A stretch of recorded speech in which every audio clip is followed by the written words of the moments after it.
Assalamualaikum warahmatullahi wabarakatuh. Salam sejahtera bagi kita sekalian. Selamat berjumpa kembali kepada rekan-rekan mahasiswa Universitas Terbuka pada sesi inisiasi kelima, di mana dalam sesi inisiasi kelima ini kita akan sama-sama belajar tentang mengelola sumber daya manusia dalam pelayanan. Materi ini bisa kalian pelajari pada modul 6 dan tentu saja pada proses pelayanan publik, SDM atau sumber daya manusia ini memiliki peran yang paling krusial di dalam setiap proses pelaksanaan pemberian layanan kepada publik. Kemudian aktor yang terlibat di dalam proses pelayanan publik yang kita sebut sebagai sumber daya manusia akan dianggap berkualitas ya apabila mampu menstimulus atau meningkatkan nilai efisiensi, kemudian efektivitas, dan dapat juga menstimulus kepuasan masyarakat. Kompetensi yang diperlukan di dalam pengelolaan sumber daya manusia atau sumber daya manusia yang melaksanakan proses pelayanan publik adalah profesionalisme, integritas, kemudian kemampuan komunikasi yang baik, serta orientasi pelayanan atau service oriented. Tidak ada orientasi yang lain begitu. Kemudian SDM yang berkualitas ini diharapkan dapat menciptakan pelayanan yang prima, akuntabel, dan imparsial. Proses untuk memperoleh sumber daya manusia yang kompeten dan sesuai dengan kebutuhan organisasi tentu saja tidak mudah, dan itu harus dilakukan melalui proses rekrutmen yang berasaskan pada meritokrasi. Kemudian prinsip yang dapat ditempuh dari proses rekrutmen tersebut melalui karakteristik yang transparan, adil, objektif, dan juga akuntabel. Secara umum tahapannya mungkin dapat dilakukan secara urut begitu, dari yang pertama yakni menganalisis kebutuhan jabatan dari pelaksana layanan publik, kemudian pengumuman dan pendaftaran tentu saja, kemudian ada seleksi administrasi dan juga kompetensi dasar ya, kemudian juga diperlukan tes psikologi dari wawancara serta tes kesehatan jasmani ya.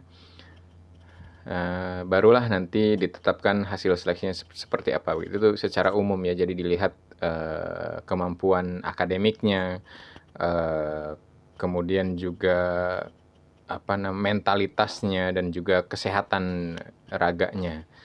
Sebagai seseorang yang pernah melalui tahapan itu, tentu saja saya juga merasa bahwa memang diperlukan satu sistem yang berbasis meritokrasi agar para pemberi layanan publik ini benar-benar orang-orang yang memiliki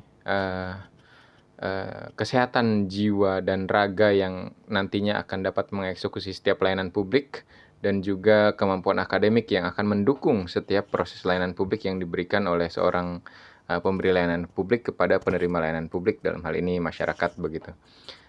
Tujuan dari proses rekrutmen sumber daya manusia ini adalah untuk tentu saja mendapatkan sumber daya manusia yang kompetensi teknisnya tidak diragukan, kompetensi manajerialnya juga baik, dan juga kemampuan sosial budaya yang juga adaptif begitu.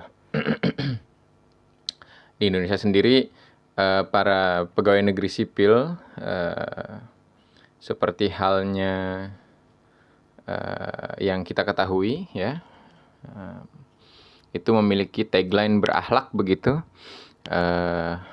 Berakhlak itu sendiri merupakan akronim dari berorientasi pada pelayanan, ber-nya ya. Kemudian A-nya itu akuntabilitas, harus akuntabel seorang pemberi layanan publik. Kemudian K yang pertamanya itu kompetensi, kompeten ya, harus kompeten. Kemudian L-nya itu loyal ya, loyal tentu saja kepada konstituen. Kemudian H-nya itu harmonis, jadi harus mampu mengharmonisasi antara pribadinya dengan tim dan juga bahkan dengan masyarakat.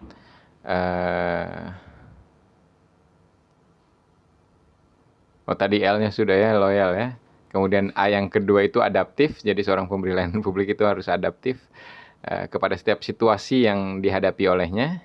Kemudian K yang berikutnya itu kalau tidak salah itu kompeten, capable ya, harus capable.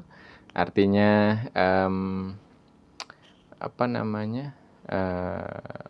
seorang pemberi layanan publik itu harus memiliki kemampuan untuk senantiasa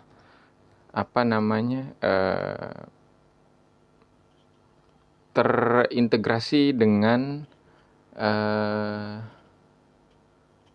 situasi dan juga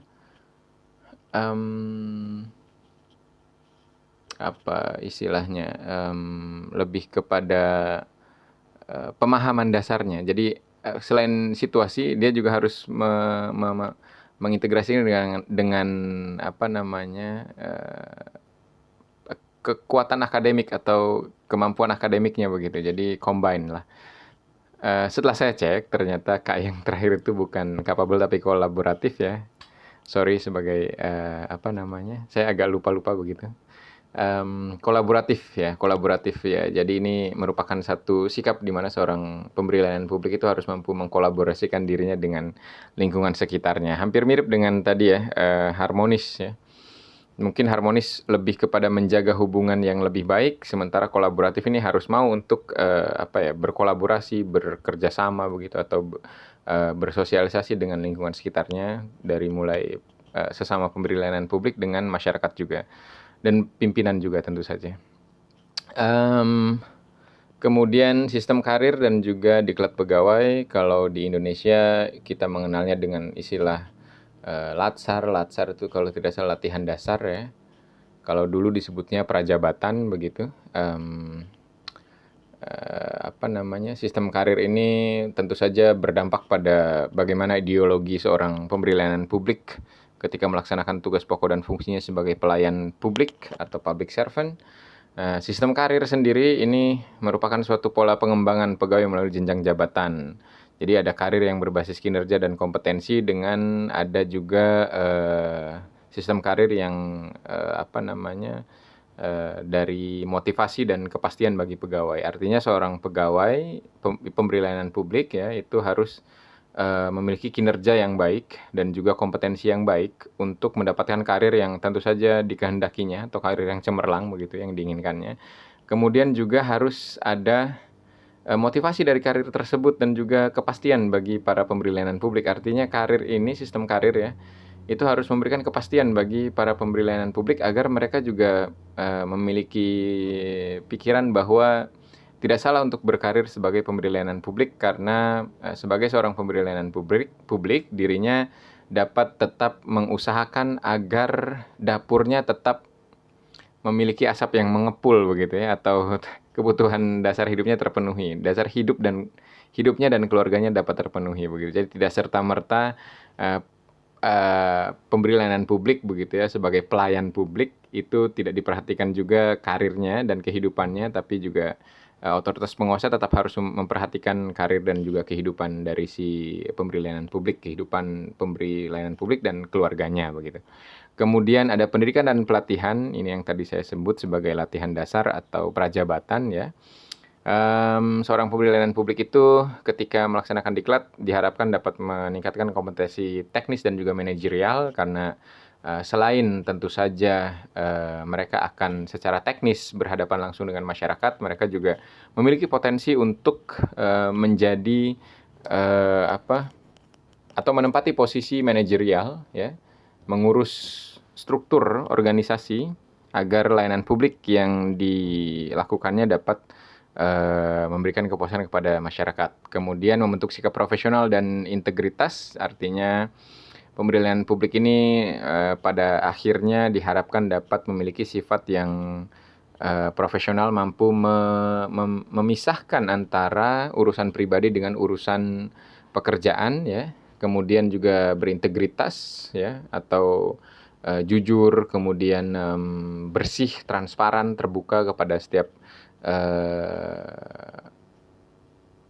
orang yang berhubungan dengannya, baik itu sesama pemberi layanan publik maupun, para penerima layanan publik atau pengakses layanan publik. Kemudian dari diklat ini juga diharapkan sumber daya manusia ini dapat, dibekali dengan, mekanisme menghadapi tantangan dan, hambatan di dalam proses pelayanan publik. Kemudian, tujuan dari adanya sistem karir dan diklat pegawai ini tentu saja menciptakan SDM yang atau sumber daya manusia yang adaptif, inovatif, berorientasi pada pelayanan prima tadi ya. Ini secara teori. Jadi sebenarnya, para pegawai negeri sipil di Indonesia tuh, berkaca pada, landasan teoritis seperti itu ya. Kemudian, dari seluruh, paparan materi tersebut dapat kita pahami bahwa SDM yang berkualitas itu adalah, merupakan fundamental paling utama dalam pelayanan publik ya. Karena siapa lagi yang akan melaksanakan pelayanan publik selain dari sumber daya manusianya. Meskipun pada saat ini mungkin saja pelayanan publik dapat dilakukan melalui, mesin begitu, tapi kan yang mengoperasikannya tetap sumber daya manusia dan yang mengatur itu semua adalah sumber daya manusia, yang merancang itu juga manusia. Kemudian rekrutmen pegawai ini harus dilakukan secara transparan dan akuntabel ya, harus terbuka dan juga kalkulatif dan tidak boleh ada, upaya untuk melakukan satu tindakan nepotisme di dalamnya. Kemudian sistem karir dan juga diklat pegawai ini akan memastikan pengembangan kompetensi yang, sustainable atau berkelanjutan begitu, sehingga hasil akhir yang diharapkan dapat terwujud adalah terciptanya suatu proses layanan publik yang prima, adil, dan tentu saja berorientasi pada kepuasan masyarakat. Demikian,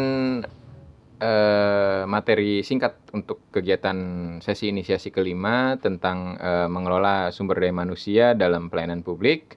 Saya harapkan rekan-rekan mahasiswa sekalian masih tetap semangat mengikuti sesi inisiasi kelima ini. Terima kasih banyak atas perhatiannya dan mohon maaf apabila ada kata-kata yang kurang pantas. Saya akhiri kegiatan ini dengan mengucap wassalamualaikum warahmatullahi wabarakatuh. Salam sejahtera bagi kita sekalian. Sampai jumpa dan selamat belajar.